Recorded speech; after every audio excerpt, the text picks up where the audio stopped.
Say yes to new beginnings. Yes. Say yes to new beginnings. Yes. Say yes to... So what would you say has been your greatest achievement as an editor since 2016 when you took over that office or position? My greatest achievement, the achievement of an editor is either in the fortune of his newspaper. My greatest achievement is to see the rise in the sales figure of Vanguard. It has risen. That's number one.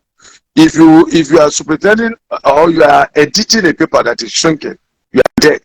So see the rise and growing acceptability of the paper, increasing as acceptability of the paper has been my greatest joy. Okay. What stands Vanguard newspapers out? What stands Vanguard newspapers out is actually what I will start with the ownership. We were benefiting from the integrity of the owner. So Amuka Kwemu, everybody knows it's a legend of our business. It's a legend of our business. He set up Vanguard based on his integrity and professionalism from Daily Times of his some days from Daily Times.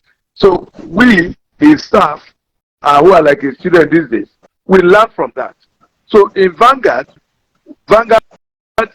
always stands on the side of the people. We publish in a way to be regarded. All our output is yours from 3 or 2 tripods, essentially.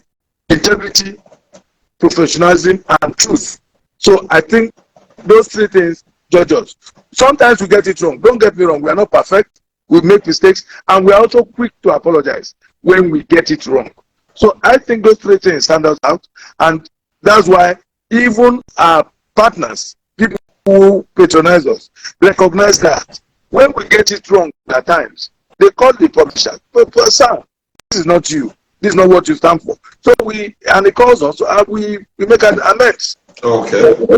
Now talking about Uncle Sam, what can you say about him? How is what are those things that those of us who are operating from the outside do not know? I mean, compared to those of you who are inside, who get to see him more often, who get to interact with him more regularly. One word I can use, or one sentence I can use to describe Uncle Sam is simplicity is strength. Uncle Sam is a man of very few words. You sometimes have to strain your ears to hear him talk. But what he says, full of wisdom. I have here on my board some of the things. Let me read it out here on my board here in my office. He said, definition of editing. Yeah, this from Uncle Sam. And I didn't read any book. He said, knowing what to leave out. That's the first law of editing. Knowing what not. I rephrase that by saying knowing what not to publish. Is knowing what to leave out. Then number 2, he says, if you want to do it, you'll find a way. If not, you'll find an excuse. Now, Uncle Sam is a man who lives for journalism. All his life has been in the newsroom. He's created people, as we all know. So, we learn daily from his wisdom, his experience, and his knowledge. So, working with him is like going to school. And he tells you there's nothing you cannot do without.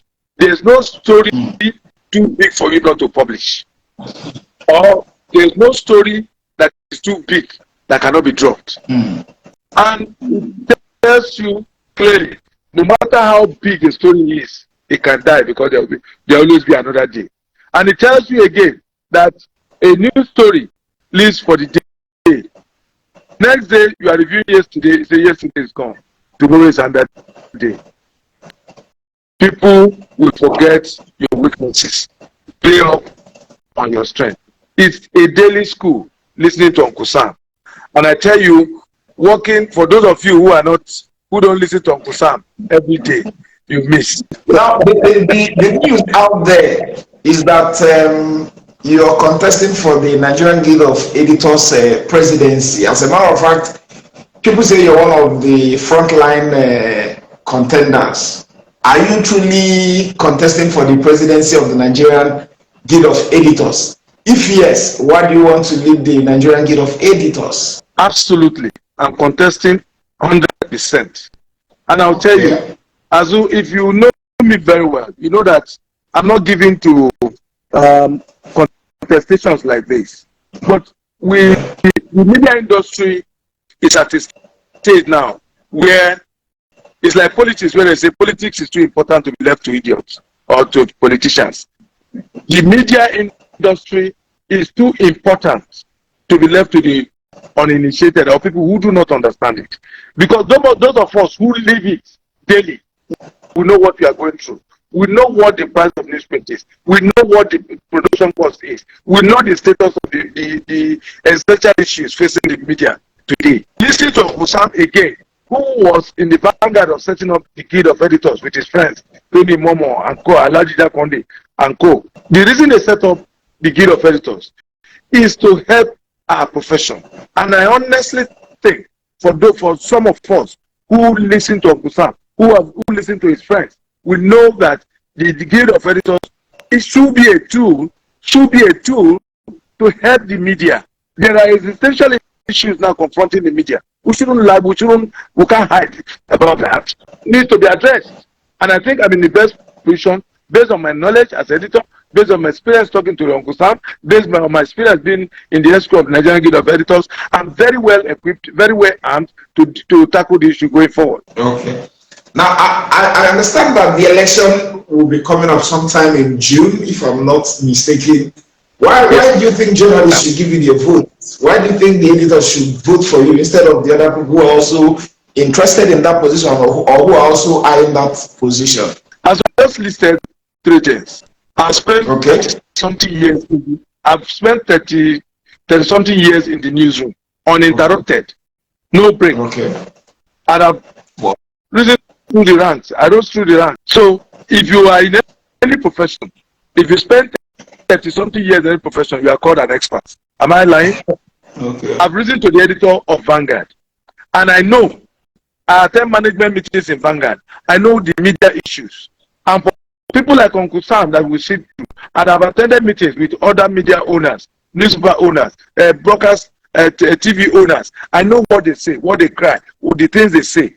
With this knowledge, do you think I should be fair to the media by sitting aloof and allowing people who do not understand the issues to deal with it? That would be a crime to a profession that I belong to, that I've worked so hard to serve. And I'm still in it. And I will retire as a journalist. I won't be fair to my profession. And I honestly think this is the right time to do it. And honestly, that is what I'm in it to do. To put the issues confronting the media in the front border at all levels. I have the experience, I have the capacity, I have the knowledge to do it. And why not now? What would you say is the biggest challenge confronting the Nigerian Guild of Editors? Right now, I think the biggest challenge confronting us is, I would rephrase that, the outgoing ESCO, which I'm also part of, has started a new thing. Okay. There was funding we got from the Americans to train journalists, and the training was done in 6 regions of the country. Okay, so what I intend to do is to escalate that and more. So now, and also create an interface between us and the government to deal with our issues. And let me try to put that, if I'm not exposing my manifesto to you too soon. Right now, we have started training. This outgoing ESCO raised funds from the Americans. We got some funding to train journalists all over the country. The next level, my slogan is, you have to be a profession before you are professional. Okay? So the greatest challenge facing the NGE today is how to make media houses viable. How to make government look at media houses, not generally giving money or anything. Let's take policies, for instance, in terms of waiver to import newsprint. Okay? I think that's one of the things we can do. And I think that's one of the challenges the NGE has now, to interface with the government in a way that policies will be beneficial to the media. Okay?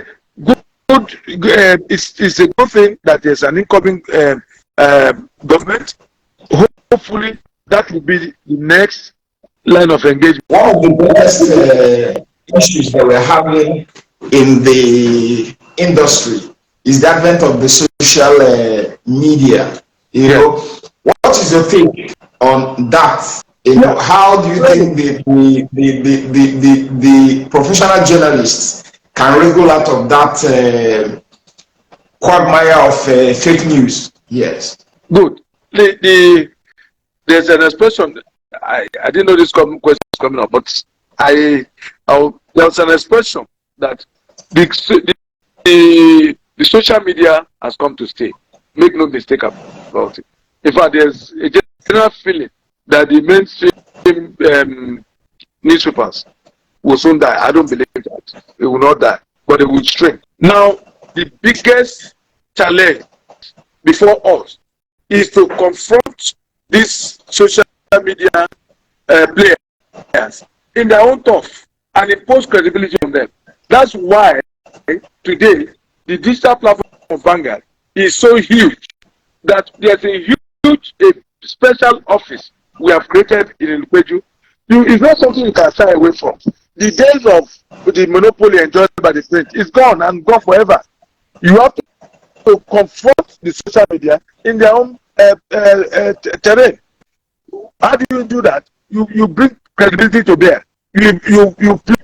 You also be a major player in that area. For instance, Vanguard is very active on social media these days. We have our digital platform that is right. We have a digital TV that is right and growing. So once we swap that space, it will crowd out fake news. And Nigerians are educated enough to know what is fake news. There were platforms that started like the House of Fire, turning out fake news, sensational stories here and there, and everybody was running like a skater. Where are they today? They are busy. They are gradually being phased out or dying on their own, simply because the credible medium are coming to the fore. Today, you apart from Vanguard, apart from Punch, you have cable, you have Premium Times, and as you are there, we are all players playing in that terrain, crowding out fake news, and that's the way to go. As time goes by, we all be major players in that space, in that ecosystem. We will crowd out fake news.